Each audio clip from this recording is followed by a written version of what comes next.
পুঁজিবাজারের খবর। সপ্তাহের প্রথম কার্যদিবসে ঊর্ধ্বমুখী প্রবণতা চলছে ঢাকা পুঁজিবাজারের লেনদেন। সবশেষ আপডেট জানাতে নিয়ে যাচ্ছি ঢাকা স্টক এক্সচেঞ্জ ডিএসইর ওয়েবসাইটে। আমরা গত সপ্তাহের কথা দিয়ে যদি আলোচনা করি আজকের বিষয়াদি আলোচনার আগে, তাহলে গত সপ্তাহে রোববার লেনদেন হয়েছিল 564 কোটির উপরে, সোমবার লেনদেন হয়েছিল 600 কোটি টাকার কাছাকাছি এবং মঙ্গলবার কিন্তু লেনদেন হয়েছিল 700 কোটি টাকার কাছাকাছি। আজকে দেখতে পাচ্ছি এখন পর্যন্ত প্রথম প্রায় 1.5 ঘন্টায় কিন্তু তিনটি সূচকই ঊর্ধ্বমুখী প্রবণতায় রয়েছে। প্রধান সূচকের কথা যদি বলি তাহলে সেটি এখন পর্যন্ত 41 পয়েন্ট বেড়ে এখন অবস্থান করছে 5457 পয়েন্টের বেশি। সরিয়া সূচক ডিএসই এস ইন্ডেক্স সেটিও কিন্তু ঊর্ধ্বমুখী প্রবণতায় রয়েছে, প্রায় 4.5 পয়েন্ট বেড়ে এখন অবস্থান করছে 1176 পয়েন্টের বেশি। এবং বাছাইকৃত সূচক ডিএস30 সেটাও কিন্তু প্রায় 10 পয়েন্ট বেড়ে এখন অবস্থান করছে 2091 পয়েন্টের কিছুটা বেশি। আর ঢাকা পুঁজিবাজারে এই 1.5 ঘন্টায় এখন পর্যন্ত লেনদেন হচ্ছে 213 কোটি টাকার বেশি। যে কোম্পানিগুলো লেনদেন করেছে তার মধ্যে 240টি কোম্পানির শেয়ারের দাম বেড়েছে, 82টি কোম্পানির শেয়ারের দাম কমেছে এবং এখন পর্যন্ত অপরিবর্তিত অবস্থায় রয়েছে 65টি কোম্পানির শেয়ারের দাম। যে কোম্পানিগুলো এখন লেনদেন করছে তার মধ্যে শীর্ষ 20-এ যে কোম্পানিগুলো রয়েছে তার মধ্যে কার অবস্থান কোথায় সেটি কিন্তু আমরা এখন দেখে নেব।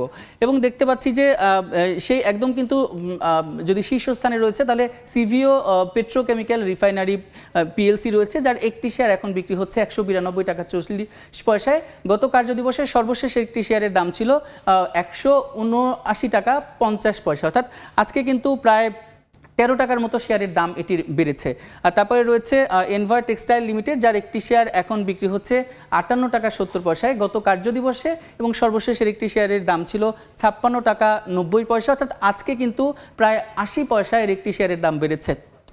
তৃতীয় অবস্থানে রয়েছে ওরিয়ন ইনফিউশন, যার একটি শেয়ার এখন বিক্রি হচ্ছে 521 টাকা 40 পয়সায়। গত কার্যদিবসে কিন্তু এর একটি শেয়ারের সর্বশেষ দাম ছিল 528 টাকা 80 পয়সা, অর্থাৎ আজকে কিন্তু এর একটি শেয়ারের দাম প্রায় 7 টাকার বেশি কমেছে, কিন্তু তারপরেও কিন্তু এটি এখনও তৃতীয় স্থান ধরে রেখেছে।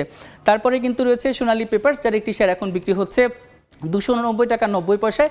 গত কার্যদিবসে এর একটি শেয়ারের সর্বশেষ দাম ছিল 293 টাকা 30 পয়সা, অর্থাৎ আজকে কিন্তু 3 টাকার বেশি এর একটি শেয়ারের দাম কমেছে। তারপরেও কিন্তু এটি চতুর্থ অবস্থানে রয়েছে।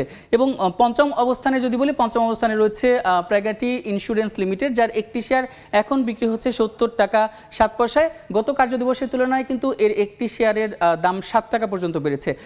প্রথমে যেটি অবস্থান করছে সিভিও, যার একটি এখন পর্যন্ত শেয়ার বাজার এটি লেনদেন করেছে প্রায় 13 কোটি 65 লক্ষ টাকা। তারপরে রয়েছে এনভার টেক্সটাইল লিমিটেড, যার একটি শেয়ার এখন পর্যন্ত এটি শেয়ার বাজারে লেনদেন করেছে 7 কোটি 48 লক্ষ টাকা। তো শেয়ার বাজারে কিন্তু দেখতে পাচ্ছিলাম যে আমরা লাগাতার কিন্তু দেখা যাচ্ছে যে এর মানে দাম আস্তে আস্তে বাড়ছিল। এই সপ্তাহে দেখা যাক, তারপরেও কিন্তু মন্দাভাব রয়েছে। এই সপ্তাহে দেখা যাক যে এই যে 1 মাসের প্রায় মন্দাভাব সেটি কাটিয়ে উঠতে পারে কিনা ঢাকা পুঁজিবাজার। তো ঢাকা স্টক এক্সচেঞ্জের ওয়েবসাইট থেকে এই ছিল আমার কাছে লেটেস্ট আপডেট।